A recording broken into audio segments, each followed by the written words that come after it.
Hello everybody, this is Kiereek here, and today we're reviewing Metal Gear Solid 5, The Phantom Pain. It continues the tradition of tactical espionage operations. It is an open world game, stealth oriented, although you can pretty much go balls to the wall at times. It has an engaging story where you undertake missions to expand Mother Base and fight the organization known as Cypher. Let's start nice and early with the pros. I feel like it draws you in from the beginning.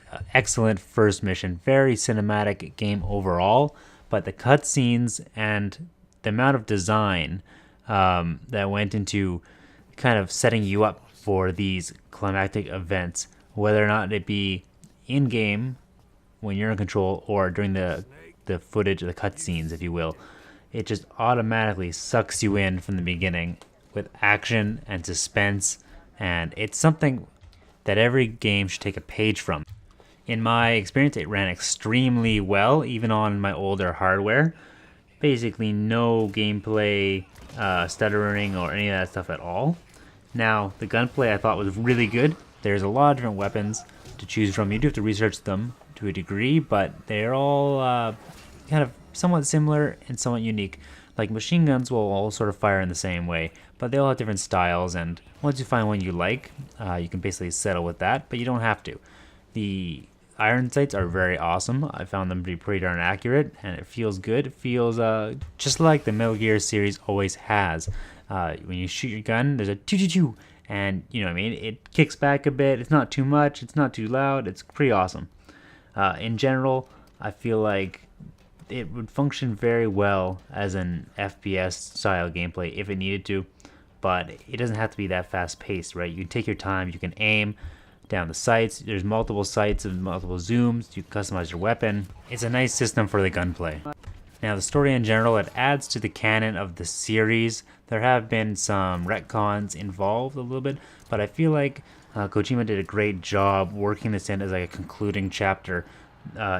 It draws back to a lot of the old games. There's a lot of fan service. There's a lot of setup and explanation for things that weren't always explained. And there's things that basically rewrite it, things you never realized because they've changed the background story a bit. I really like the way they did it. I think it was pretty good. Some people weren't happy, but to me, it's all Kojima. Now, the companions you get are lovable. D-Dog, he's pretty great. He's basically, I think, the most useful. Then you get D-Horse. Everybody fucking bags on him, but I loved him.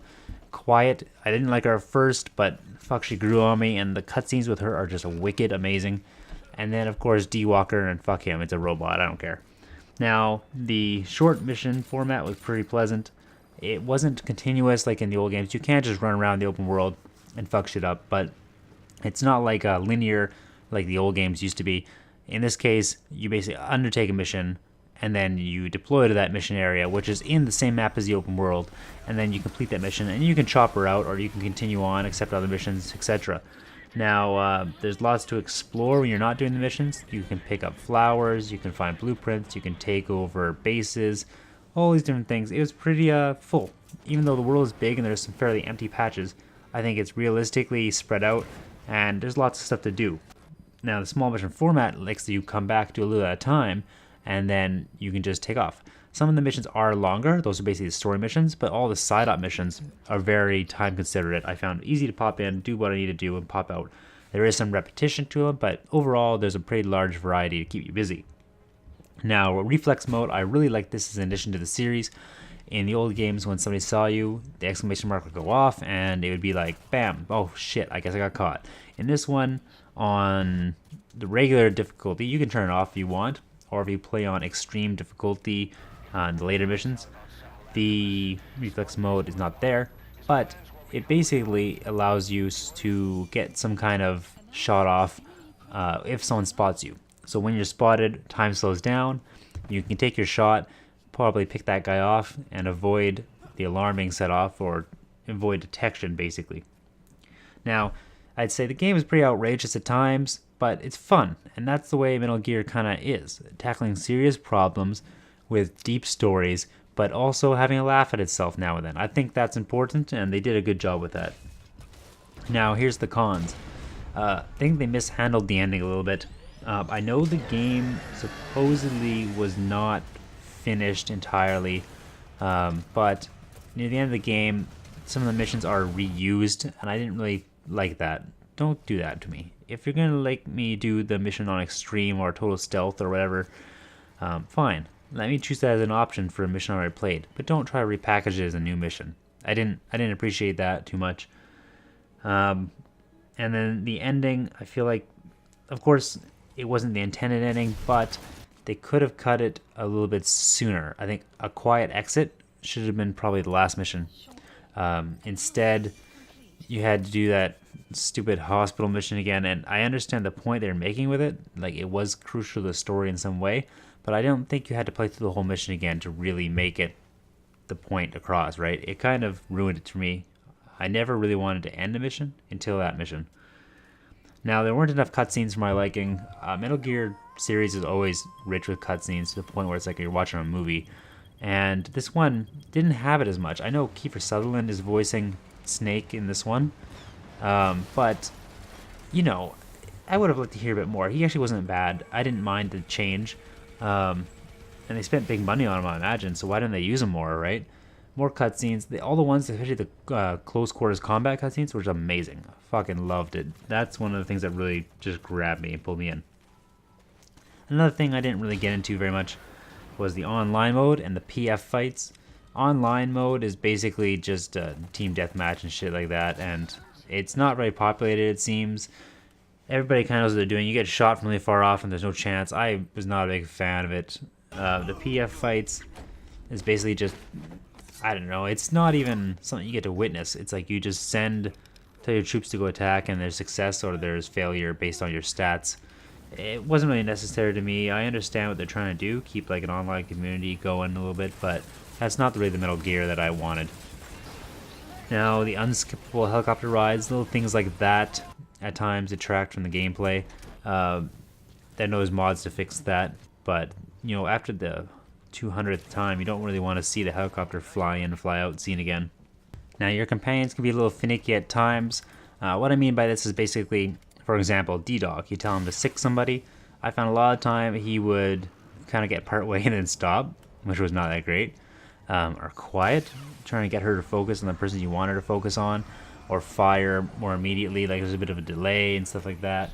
I don't know, I feel like there could have been better control and communication with those companions, but in general, it's pretty good. Just the odd thing that kind of like frustrates at times. Same thing with controls with Snake. I mean, I've had a lot of times where I was crouching or prone or whatever, and I wanted to move and, you know, got hung up on something, or he doesn't move the way I expected him to move, and little things like that would have been nice quality issues I wish they'd fixed. Now, coming on to the score, for the gameplay, I found it very awesome. Gameplay was almost all perfect, other than the odd little thing, like I just mentioned, of annoying gameplay hiccups. They just take away from it a little bit. So what I gave it was a 2.8 out of 3. Almost perfect, just the odd thing. The addiction, super addictive. The short mission format really helps to that. The open world, I think, helps to that.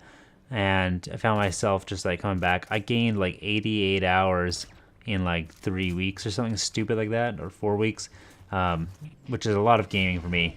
I never have that much time anymore, but I made the time. So for addiction, I gave it a 1.5 out of 2. Reliability, perfect. I never had an issue with anything. It always worked. It always ran smoothly. It's a 1 out of 1. For the atmosphere, it does do an excellent job of building up the world, building up the characters. Everything feels just right. Even though there are those goofy parts and they're intentional, I think they fit in nicely. The only thing is the stories they tell through the tapes I wasn't a big fan of. I know it's an easy way to get that exposition out without kind of forcing people to watch it, but I don't really feel like playing the cassettes and sitting there and just listening to things. It kind of backs up a little bit from the atmosphere for me. So for atmosphere, I gave it a 1.8 out of 2. The replay value, I think there is replay value here. Like, if you're okay doing the missions again and again, and there is mods that add more mission variety and such, but there are lots of achievements and collectibles that you can really take the time to get and that adds a bit to the replay value. You could play the game over and over, and you know, you're just adding more and more. I thought it was all good in that sense. So I gave it a 1.5 out of 2. That means our total score is an 8.6 out of 10. I'd say it's a pretty fucking good game. For as far as Metal Gear Solid goes, if this is the end of the franchise, I am happy enough. I wish they had ended it a little bit more concisely, but it does kind of tie things up in a little haphazard bow. So I recommend it.